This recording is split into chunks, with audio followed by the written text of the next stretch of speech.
আচ্ছা, আপনার এমন সময় আপনি টিকিট পেয়েছেন, এটা আহ, একদিকে যেভাবে উদারবন্দের অনেক মানুষই আনন্দিত, কেউ কেউ হয়তো একটু নিরানন্দ থাকতে পারে। যাই হোক, আপনি যেটা বলছেন অনৈক্যটা ঐক্যে আপনি রূপান্তরিত করবেন। একটা প্রশ্ন আপনাকে জিজ্ঞেস করছি যে অনেকে বিজেপি কংগ্রেস ছেড়ে বিজেপিতে গেছেন, আমরা নাম বলছি না, আপনারই পুরনো সতীর্থ আছেন অনেকজন।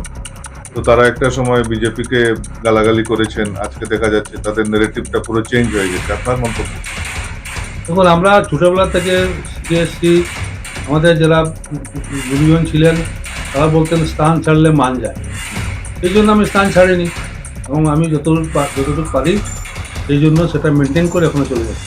আচ্ছা, অনেকে বলছেন আপনি স্থান ছাড়েননি, ঠিক আছে, কিন্তু আপনি চাপের মধ্যে আছেন। এরকম কোনো কথা নেই। ঘটনা হচ্ছে, আগেও অনেক আমার উপরে চাপ দেওয়ার চেষ্টা হয়েছে। হুম। আমি এটা সেটা বলতে চাই না। চাপ দিলে কি হবে, নিজের মনটাও ঠিক করতে হবে না? আচ্ছা। সবচেয়ে বড় কথা হচ্ছে, আমি যে লোক আমাকে সবচেয়ে বেশি প্রিয়, যে লোক আমাকে সবকিছু দিয়েছে, তার নাম তরুণ গগৈ। অবস্থা সবচেয়ে বড় কথা হচ্ছে, বড়াইচ আসাম ইউনিয়ন কোনো পলিটিক্যাল পার্টির লেজুর নয়। আজ থেকে না, মান্দাতা আমল থেকে যেমন বিশ্বনাথ উপাধ্যায় ছিলেন জনতা পার্টির, জগন্নাথ সিংহ ছিলেন, দীনেশ গোয়ালা ছিলেন, আমিও ছিলাম, আরো যারা ছিলেন। এখানে কোনো ব্যাপার না, আমাদের এখানে পলিটিক্যাল কিছু নাই। আজকে যদি বিজেপি মানুষ গোয়ালাকে দিল, অজিত সিংকে দিল উদারবন্দে, তো আমি আমার লড়াই লড়বো, উনি লড়াই লড়বেন। নমস্কার প্রিয় দর্শক, কথায় কথায় অনুষ্ঠানে আপনাদের স্বাগত জানাচ্ছি। আজ আপনাদের জন্য আমরা যেভাবে বলেছিলাম যে আমরা আপনাদের আবার মুখোমুখি আপনাদের আনলাম প্রাক্তন মন্ত্রী তথা এবারে ভারতীয় জাতীয় কংগ্রেসের উধারবন্দে যিনি সম্প্রতি টিকিট ঘোষিত হয়েছে, যিনি টিকিট পেয়েছেন এবার, শ্রী অজিত সিংহ এই মুহূর্তে আমাদের সঙ্গে আছেন। প্রথমে আপনাকে আমরা এই কথায় কথায় অনুষ্ঠানে স্বাগত জানাই, অজিত বাবু। আহ, তো আমরা তার কাছে যে আজকে প্রথমে অভিনন্দন জানিয়ে আপনাকে একটাই প্রথমে প্রশ্ন করব যে পৃথিবী বদলে গেছে যা দেখি নতুন লাগে, একটা গান আছে আনন্দ আশ্রম থেকে। তো আপনার কিরকম লাগছে? আগের যে থ্রিলিং ছিল আপনার একটা সময় থ্রিলিং এবং বর্তমান থ্রিলিং এর মানে পার্থক্যটা কিরকম? সর্বপ্রথমে আমি আপনাদের সবাইকে অভিনন্দন ও ধন্যবাদ জ্ঞাপন করি। আমাদের সময়ের পরিবর্তন হচ্ছে, যেটা আপনি জিজ্ঞেস করতে চান, সেটা হচ্ছে সময়ের পরিবর্তন, অনেক কিছু পরিবর্তন হয়। এবং আগের জমানায় যেভাবে মানুষ বা লোক ছিল, বর্তমান জমানায় একটু অন্যরকম। কারণ সেটা যুগের পরিবর্তন, যুগের সঙ্গে চলতেই হবে। এবং সেই যুগের সঙ্গে চলতে হলে কিছু তো আপোস নামা করতে হয়, এবং তার জন্য কিছু সুখ দুঃখ দুটোই থাকে। হুম। আমার কথা হচ্ছে যে, বর্তমানে আমি যে অবস্থায় আছি, গতবার সামান্য ভোটে হেরে গিয়েছিলাম। এবার, এবং আমি অত ছিলাম বহিরাগত প্রার্থী। যদিও আমার বাড়ি কাশীপুরে, কিন্তু কেউ বলতো না, সবাই বলতো তাই উনি ইটখোলার মানুষ, মালগ্রামের মানুষ, উনি বহিরাগত। কিন্তু এবার ডিলিমিটেশনে আমি আমার বাড়ি সহ সবাই আমরা উদারবন্দে আছি। অতএব এবার সবচেয়ে বড় প্লাস পয়েন্ট যে আমি লোকাল ক্যান্ডিডেট। হুম। এটা আমার কাছে, এই যে এই সিম্বলটা বহুত বড় সিম্বল। হুম। আমি আশা করি এটাতে আমার বহুত অনেক বেনিফিট হবে। আচ্ছা, আপনার যে মনোনয়ন এমন একটা সময় দেওয়া হয়েছে, খুব বেশি হুইসপারিং গসিপিং চলছিল ময়দানে, যে না এবার অজিত সিংহ পাবেন না, অজিত সিংহ পাবেন না, কিন্তু একটা মহল থেকে আবার সমান্তরাল ভাবে বলা হচ্ছিল না অজিত সিংহ ছাড়া অন্য কেউ পাবেন না, তিনি ছাড়া কোনো উপায় নেই। যাই হোক, আপনি পেয়েছেন। ওল্ড ইজ গোল্ড, অনেকে বলছেন ওল্ড ইজ গোল্ড। তো বর্তমানে আপনি কিন্তু আমরা এসেই দেখলাম সংবাদ মাধ্যমে আপনি বলেছেন যে আমি ঐক্য, কংগ্রেসের যে ঐক্য, সেটা সর্বাবস্থায় আমি অক্ষুণ্ণ রেখে আমার যে কাজকর্ম অব্যাহত রাখবো। তো ঐক্যের জন্য আপনি কি নেমে পড়েছেন? অনৈক্য কি ছিল দলের মধ্যে? অ্যাকচুয়ালি আমি ইতিমধ্যে দু একজনের সঙ্গে আলোচনা করেছি, এবং সবাইকে আমি আমার তরফ থেকে রিকোয়েস্ট করবো, এবং কিছু সংখ্যক জিনিসও তাদের উপরে নির্ভর করে। হুম। আমি আমার খোলা মনে বলছি যে সবাই মিলে কাজ করতে হবে এবং কংগ্রেস দলটাকে জিতাতে হবে। হুম। তার জন্য প্রয়োজন আমাদের সংঘবদ্ধ একতা, এবং আমার ব্লক কংগ্রেস যারা আছেন সবাই ভালোভাবে কাজ করছেন। হুম। এবং আমি আশা করি সবাই মিলে কাজ করলে ভালো রেজাল্ট হবে। যেহেতু এটার প্রমাণ গতবার মোদি ঢেউয়ের মধ্যেও আমরা অতটুকু ভোট পেয়েছি, তো এবার সবাই মিলে কাজ করলে আশা করি আমাদের ভালো হবে। হুম। ওয়েদার কোনো প্রশ্ন? হ্যাঁ, অজিত বাবু বললেন সংগঠনের সবার সাথে কথা হয়েছে। আহ, এবার আরো বেশি ভোটে তিনি জয়ী হতে চান, একটা আশা থাকাটাই স্বাভাবিক। আর তার মতো একজন পুর খাওয়া কংগ্রেসের নেতা থাকাটাই স্বাভাবিক। কিন্তু আমার যে প্রশ্ন অজিত বাবুর কাছে, উদারবন্দের কংগ্রেসের একমাত্র দলীয় কার্যালয় কি আদৌ নির্বাচনের আগে খুলবে না বন্ধই থাকবে? না, এটা তো স্বাভাবিক কথা। এটা ব্লক কংগ্রেস প্রেসিডেন্ট আছে যিনি, না হলে আমিও দেখবো, কারণ কার্যালয় তো খুলতেই হবে। কার্যালয় যখন আছে সেটা খুলতেই হবে এবং খুলবে আশা করি। কারণ এখন নির্বাচন এসছে, বিজেপির কার্যালয়ে তো মানে গিয়ে দাঁড়াবার পর্যন্ত জায়গা নেই। এত কার্যসূচি, দলীয় প্রচারের কার্যসূচি। আর কংগ্রেস কার্যালয় পুরোটাই সকাল থেকে বিকেল পর্যন্ত বন্ধ। তো আপনি তো লড়াইয়ে নামবেন। একটা বিজেপির মতো বর্তমানে উদারবন্দে বিজেপির দুর্গ বলা হয়। হ্যাঁ, এই বিজেপির বিরুদ্ধে আপনি লড়াইয়ে নামবেন আর আপনার দলীয় কার্যালয় যদি বন্ধ থাকে, কি মেসেজ যাবে না মানুষের না, কাছে? দলীয় কার্যালয় ঠিক আছে, কিন্তু ইতিমধ্যে আমাদের বুথ কমিটি, সোথ কমিটি অনেক কাজ হয়েছে। দলীয় কার্যালয়ে নানান কারণে, জানি না কি কারণে বন্ধ, যেটাও কিন্তু এটা আমি 2 দিনের মধ্যে চেষ্টা করে কিভাবে দলীয় কার্যালয় খোলা যায় তার জন্য চেষ্টা নেব। আর এছাড়া তো আপনার কর্মীদের বা নেতাদের কাজের কাজ পরিচালনার জন্য একটা সেন্টারের প্রয়োজন, একটা অফিসের প্রয়োজন। না হলে আপনি ভালো রেজাল্ট করবেন কি করে? হ্যাঁ, সেই জন্য তো বললাম 2-3 দিনের মধ্যে সেটা হবে। অফিসটা খোলা হবে। অফিস যেটা বন্ধ ছিল, কিসের জন্য বন্ধ, কি কারণ, সেটা আমি নিজে যাচাই করে দেখে সেটার ব্যবস্থা নেব। আচ্ছা, আপনার এমন সময় আপনি টিকিট পেয়েছেন, এটা আহ, একদিকে যেভাবে উদারবন্দের অনেক মানুষই আনন্দিত, কেউ কেউ হয়তো একটু নিরানন্দ থাকতে পারে। যাই হোক, আপনি যেটা বলছেন অনৈক্যটা ঐক্যে আপনি রূপান্তরিত করবেন। একটা প্রশ্ন আপনাকে জিজ্ঞেস করছি যে অনেকে বিজেপি, কংগ্রেস ছেড়ে বিজেপিতে গেছেন, আমরা নাম বলছি না, আপনারই পুরনো সতীর্থ আছেন অনেকজন। তো তারা একটা সময় বিজেপিকে গালাগালি করেছেন, আজকে দেখা যাচ্ছে তাদের নেগেটিভটা পুরো চেঞ্জ হয়ে গেছে। আপনার মন্তব্য কি? দেখুন, আমরা ছোটবেলা থেকে শিখে এসেছি, আমাদের যারা গুরুজন ছিলেন তারা বলতেন স্থান ছাড়লে মান যায়। হুম। সেই জন্য আমি স্থান ছাড়িনি এবং আমি যতটুকু পারি সেই জন্য সেটা মেনটেন করে এখনো চলে যাচ্ছি। আচ্ছা, অনেকে বলছেন আপনি স্থান ছাড়েননি, ঠিক আছে, কিন্তু আপনি চাপের মধ্যে আছেন। এরকম কোনো কথা নেই। কারণ ঘটনা হচ্ছে, আগেও অনেক আমার উপরে চাপ দেওয়ার চেষ্টা হয়েছে। হুম। আমি এটা সেটা বলতে চাই না। চাপ দিলে কি হবে, নিজের মনটাও ঠিক করতে হবে না? আচ্ছা। সবচেয়ে বড় কথা হচ্ছে, আমি যে লোক আমাকে সবচেয়ে বেশি প্রিয়, যে লোক আমাকে সবকিছু দিয়েছে, তার নাম তরুণ গগৈ, প্রয়াত মুখ্যমন্ত্রী তরুণ গগৈ। তার সঙ্গে আমি বেইমানি করতে পারবো না। হুম। যার জন্যই এগুলো চলছে আছে। অজিত বাবু, একটা কথা বাজারে ভাসছে যে আপনি একজন কংগ্রেসের তাবর নেতা, উদারবন কংগ্রেসের, এবং প্রভাবশালী একজন মন্ত্রী। তিনটা বিভাগের আপনি মন্ত্রী ছিলেন। তো আপনার দাপট অনেকটাই উদারবনবাসী দেখেছেন। আমরাও সাংবাদিকতা, দীর্ঘদিন ধরে সাংবাদিকতা করেছি। না, সেই আমরা ঘরটা দেখেছি। দাপটে দাপটে মন্ত্রী কিন্তু তাকে বলা যায় না, তার না, দাপট দেখাননি। দাপট দেখাননি, তিনি খুব কিন্তু নিরীহভাবে থাকতেন। হ্যাঁ, করেছেন। তো প্রশ্নটা হচ্ছে, এবারের নির্বাচনে এই পুরনো মেজাজের, পুরনো অজিত সিংকে, পুরনো ভোলাদাকে কি উদাহরণবাসী দেখতে পাবেন? নিশ্চয়ই, কারণ যখন কোনো কিছু ইলেকশন লাগবে, লাগবে, যেমন আজকের দিনটার কথা বলি, আমি সকাল থেকে বেরিয়েছি, এখনো বাড়িতে যাইনি। হুম। সেটা করতেই হবে, করবো। যেখানে লোক ডাকছে যেতে হবে, এখানে কিছু আলোচনা আছে, অনেকগুলো সংগঠনের লোকের সঙ্গে আলোচনা করব, সেগুলো যেটা কাজ সেটা করতেই হবে। এবং ব্যাপার হচ্ছে, মন্ত্রী হয়ে গেলে দাপট দেখানো না, এটা তো বড় কথা নয়। যে কোনো সময় যে কোনো মুহূর্তে দাপট দেখানো যায়, কিন্তু সবচেয়ে বড় কথা হচ্ছে, একদিন আমিও মন্ত্রী থাকবো না, তখন যে লোকের সঙ্গে আমি দাপট দেখাবো, সেই লোকটা তো মনে মনে বলবে না যখন এই লোকটা দাপট না থাকে, নাই কিছু নাই। এই জিনিসটা আমি, উপবাদ আমি নিজের মধ্যে নিতে চাই না। আমি চাই জনগণের মধ্যে সমানভাবে, আমি সবসময় সাধারণভাবে চলে আসছি। প্রচারপত্র আমার বিশেষ খুব একটা নেই। আমি আহ, প্রচার বিমুখ, এবং আমি আমার কাজ করে যাচ্ছি। আপনাদের মনে হবে অনেক, যেহেতু আপনার অনেক পুরনো সাংবাদিক, এই উদাহরণ অনেক জায়গায় কাঠের ব্রিজ ছিল আগে, সব ব্রিজটা আমি এখন অনেকে স্বীকার করে কি না, কিন্তু আপনারা নিশ্চয়ই জানেন, বিশেষ করে আপনি সালুঙ্গা থাকেন, এই যেখানে হসপিটাল হচ্ছিল সেখানে ট্রেনের একটা কাঠের ব্রিজ ছিল, কে বা কারা রাত্রের মধ্যে আগুন লাগিয়ে দিয়েছিল। সেই ব্রিজটা পাক্কা ব্রিজ আমরা করেছি। এবং সবচেয়ে বড় কথা হচ্ছে, উধারবন্দে বিশুদ্ধ পানীয় জল সবচেয়ে বেশি উধারবন্দ হয়েছে এবং সবচেয়ে 1 নম্বর পানীয় জল যেখানে পাওয়া যায় তার নাম হচ্ছে সালুঙ্গা। এটা কংগ্রেস করে দিয়েছে।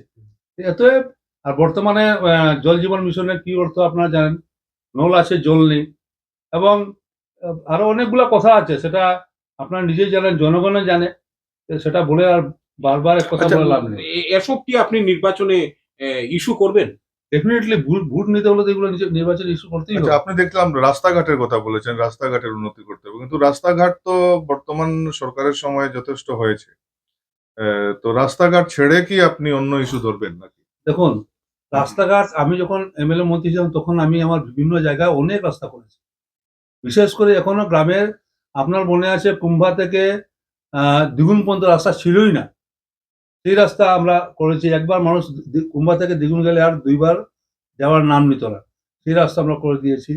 এবং একটা ব্রিজ, আগে আমার জয়পুর রাজাবাজার অঞ্চলেও আমার এরিয়া ছিল, সেখানে সব কাঠের ব্রিজ ছিল, এবং সব ব্রিজ আমি প্রয়াত জগন্নাথ সিং, প্রয়াত লাংতাসা এবং সন্তোষ মহন্ত মিলে প্রায় 10 থেকে 12টা ব্রিজ আমরা করেছি। হুম। এইরকম অনেক কাজ হয়েছে, অনেক অনেক কাজ বাকি আছে। আমাদের উদাহরণবন্দে আগে ভালো হসপিটাল ছিল না, হুম। আমাদের উদাহরণবন্দে ভালো একটা কলেজ ছিল না, এখন জুনিয়র কলেজ, ডিগ্রি কলেজ 2টা হয়েছে। এইরকম অনেক উন্নতি হয়েছে। এখন আমি আমার মনে করি সবচেয়ে বড় যেটা কাজ হয়েছে সেটা হচ্ছে উদাহরণবন্দে একটা ফায়ার ব্রিগেড স্টেশন ছিল না, হুম। এবং আইনগত অনুযায়ী সেটা একটু দূরত্ব ডিস্টেন্স মেনটেন করেই করতে হয়। কিন্তু আমি প্রয়াত তরুণ গগৈ মহাশয়কে ধন্যবাদ জানাই যে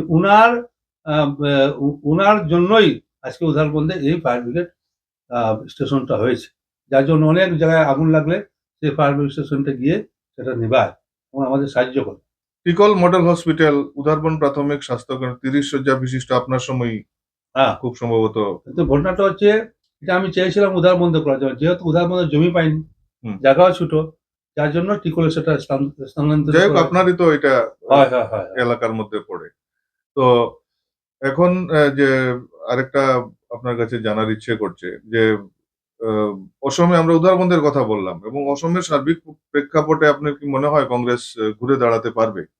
এখন একটা কথা ঠিক যে বর্তমান ঘুরে আসার পর সমস্ত আসামে একটা জোয়ার আসছে, বিশেষ করে আপার আসামে আমাদের কংগ্রেসের অবস্থাটা খুবই ভালো, এবং সেটা যদি হয় এবং আমাদের অনেক জায়গায় কংগ্রেসের অবস্থা ভালো আছে, আমি আশা করি আমাদের কংগ্রেসের একটা ভালো পজিশন নিয়ে সরকার গঠন করতেও পারে। হুম। তার জন্য আশ্চর্য হবার কিছু নেই, কারণ ঘটনা হলো আপনারা নিশ্চয়ই দেখছেন যে খালি গৌরবগোগের এগেনস্টে হেমন্ত বিশ্ব শর্মা শুধু তার বিরুদ্ধে কথা বলছেন, তার মানে কি নিশ্চয়ই উনি উনার প্রতি ভয় পেয়েছেন বা কংগ্রেসের জন্য একটা কিছু হয়েছে, এই জন্য সেই কাজগুলো হচ্ছে। উদারবন্দে আপনি গতবার বা এর আগেও যত নির্বাচনে জয়ী হয়েছেন, একটা ভালো সংখ্যা, সংখ্যালঘু ভোট আপনার পক্ষে গেছে, প্রয়াত মন্ত্রী জগন্নাথ সিং এর পক্ষে গেছে। তো এবার যেহেতু এআইইউডিএফ এর লগে আপনাদের তেমন মধুর সম্পর্ক নয়, রাজ্যসভা নির্বাচনে সেটা পরিলক্ষিত হয়েছে। শোনা যাচ্ছে উদারবন্দে উম এভাবে সংখ্যালঘু কোনো প্রার্থী দাঁড়াতে পারেন বিধানসভায়। শোনা যাচ্ছে কি দাঁড়াবেন। তো যদি সংখ্যালঘু ভোট ব্যাংক কাটাকাটি হয়, তাহলে আপনি জয়ের ব্যাপারে কতটুক আপনি মানে আত্মবিশ্বাস? দেখুন, আজকাল আজকাল দুনিয়ায় সব যে যার হাতে 3.5 হাত, সবাই বুঝে, সে মুসলিম হোক, সে হিন্দু হোক বা যে কোনো জাতি হোক। আজকে কংগ্রেসে আমার ডেফিনেটলি আমাদের উদাহরণ যারা মাইনরিটি সম্প্রদায়ের লোক আছেন তারা কংগ্রেসের সাথে থাকবে, সেটা আমার পূর্ণ বিশ্বাস। আমরা নিজেও আগেও দেখেছি, এখনো আপনি যখন রেজাল্ট অটো আপনি দেখবেন তাদের ভোটটা ভালোই পাওয়া গেছে। সেটা অনেক অনেক ধরনের কথা বলবে, এটা বলে লাভ নেই। এখন দেখছেন যে ইউডিএফও ভেঙে গেছে, ইউডিএফের অনেক এমএলএ চলে যাচ্ছেন, এজিপির এই কথা চলে যাচ্ছেন, সেইগুলা আগের দিন সেই দুনিয়া নাই, এবং আমি সেইগুলা মিলে সব মিলে কাজ হবে এবং ভালো কংগ্রেসের জন্য ভালো হবে। উদারবন্দে আপনি হিন্দু ভোট, একটা ভালো পার্সেন্টেজ হিন্দু ভোট আপনার পেতে হবে যদি জয়ী হতে হয়। কারণ ৭৩,০০০ হিন্দু বাঙালি ভোট হয়ে গেছে এখন উদারবন্দে ডিলিমিটেশন, আপনার ডিলিমিটেশন। তো আপনাকে জয়ী হতে হলে হিন্দু বাঙালি ভোট একটা ভালো সংখ্যার আপনাকে পেতেই হবে। এ ব্যাপারে আপনি কতটুকু আশাবাদী? এরপরে সবচেয়ে বড় কথা হচ্ছে যে এবার আমাদের পাড়ায় বৃহত্তর মালুগ্রাম, হুম। এই এলাকায় আমাদের বাঙালি হিন্দু হোক হুম। বা অন্যান্য জাতি হোক, হুম। যেহেতু পাড়া হিসাবে, হুম। সেখানে কংগ্রেস বিজেপি বা অন্য কোনো দলের কথা নয়, হুম। পাড়া হিসাবে সবাই আমাকে বলছে যে আমরা আপনাকে সঙ্গ ভোট দেব। সেই কথা যদি সত্যি ঠিক হয়, হুম। তাহলে আমাদের ভোটের অভাব হবে না। এবং এমনিও আমি বাঙালি হিন্দু অনেক ভোট পেয়েছি আগেও, এখনো পাবো। এবং সবচেয়ে বড় কথা, আমি নিজেও প্রচার বিমুখ। আগে আমাদের কাছাকাছি মন্দিরের অবস্থা কি ছিল? হুম।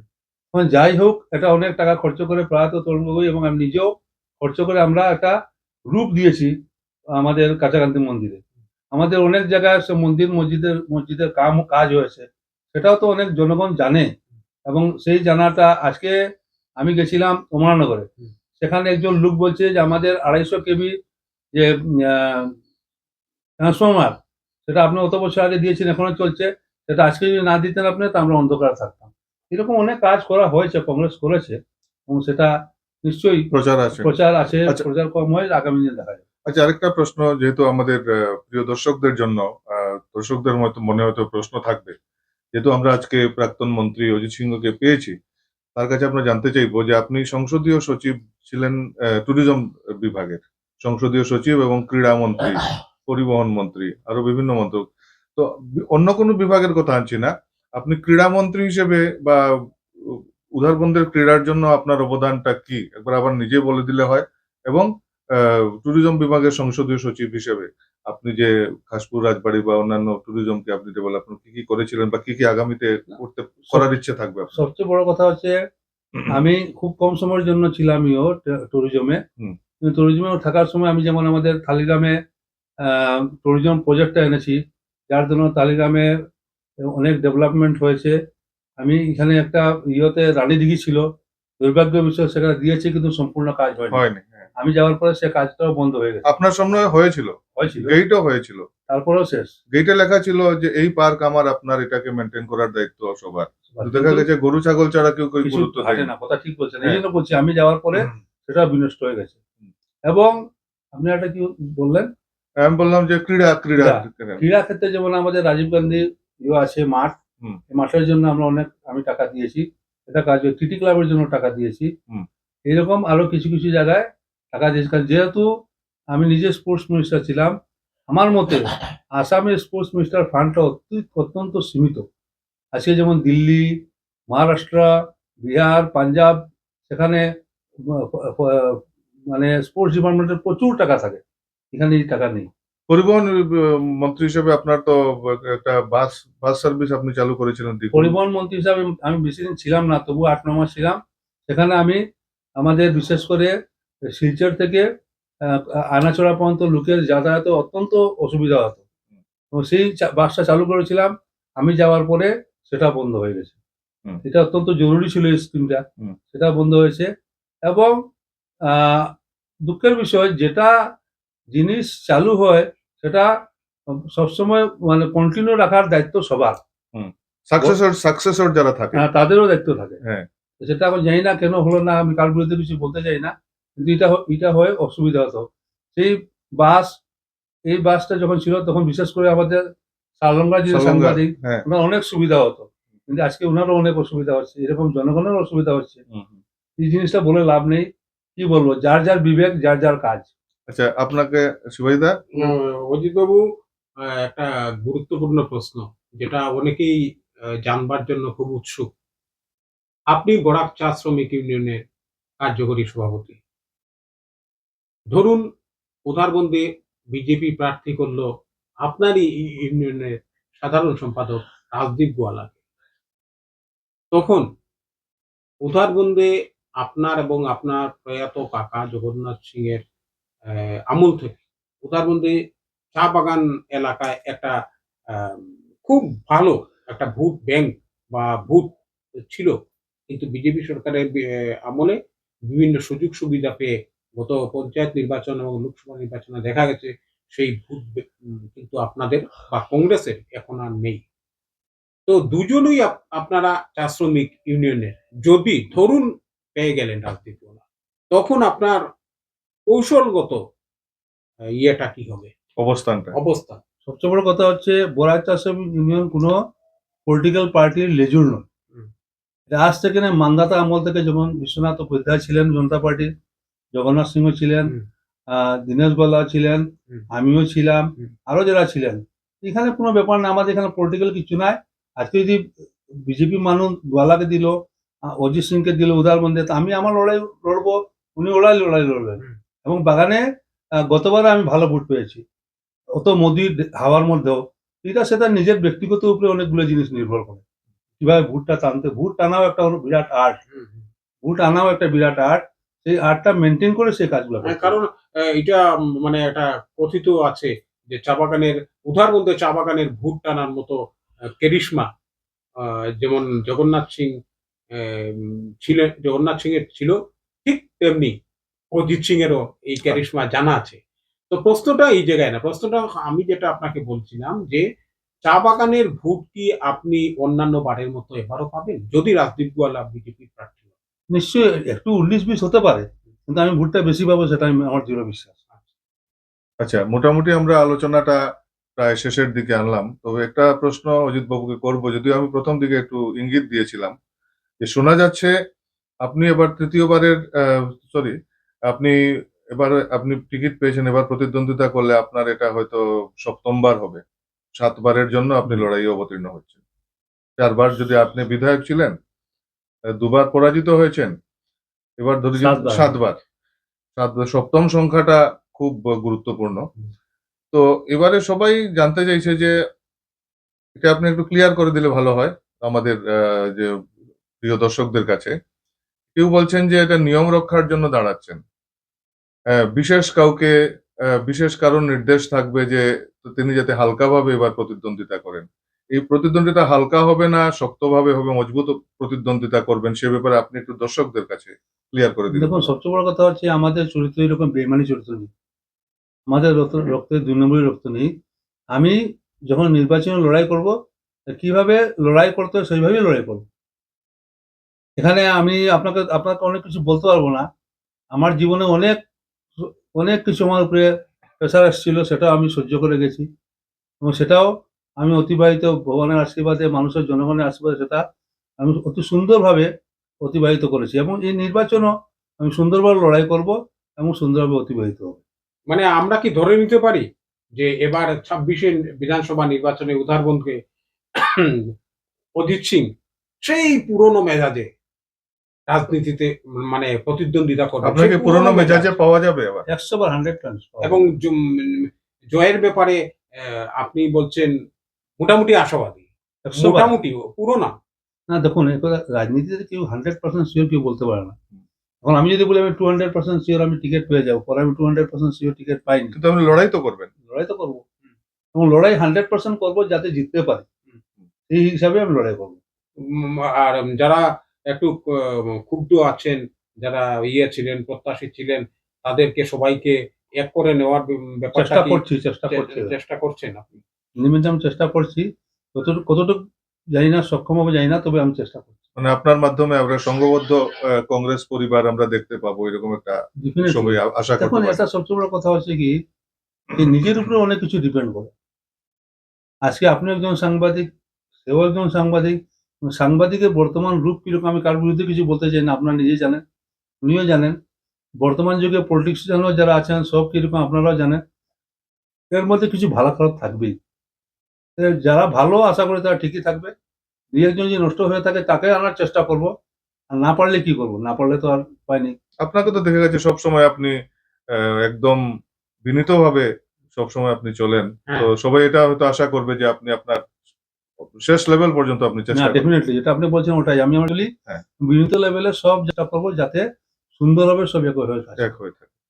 তো প্রিয় দর্শক, আপনারা শুনলেন এতক্ষণ কোথায় কোথায় অনুষ্ঠানে আমাদের অসমের প্রাক্তন মন্ত্রী, কয়েকবারের মন্ত্রী, সংসদীয় সচিব, প্রাক্তন সংসদীয় সচিব এবং উধারবন্দের ৪ বারের বিধায়ক শ্রী অজিত সিং এর দ্বিতীয় সাক্ষাৎকার আমাদের চ্যানেলে। এর আগে আমরা তার মুখোমুখি হয়েছিলাম একটা সময়। এখন তো একদম সময় ঘনিয়ে এসেছে টিকিট পাওয়ার পর তার যে বক্তব্য আছে আপনাদের সামনে, সেটা তুলে ধরলেন।